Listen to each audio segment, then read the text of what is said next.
APK করে তাদের ওয়েবসাইটে দিচ্ছে, এটা আমার ভয়টা বেড়ে গেল।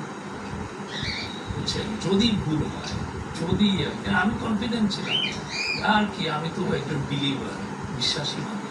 আমি সূরা কেরাত পড়া শুরু করলাম, এইভাবে আমার কেটে গেল প্রায় 2টা পর্যন্ত। আর্মি চিফের তরফ থেকে পিটিভিকে জানানো হয়েছে যে উনি জাতির উদ্দেশ্যে ভাষণ দেবেন। তখন আমি বুঝলাম যে ইয়েস, শি হ্যাজ লেট। হাসিনার পালিয়ে যাওয়ার খবরটি প্রথম ব্রেকিং নিউজ হিসেবে প্রকাশের স্বীকৃতি হিসেবে শফিকুল আলম পেয়েছেন the society of publishers in Asia পুরস্কার। একটা শব্দ ভুল করেন, আপনাকে এসে বলবেন। আশিকেন Prince, channel 24, Dhaka. Class innovation নিয়ে ওয়ালটন এখন দেশের সীমানা পেরিয়ে পৌঁছে গিয়েছে 50টিরও বেশি দেশে।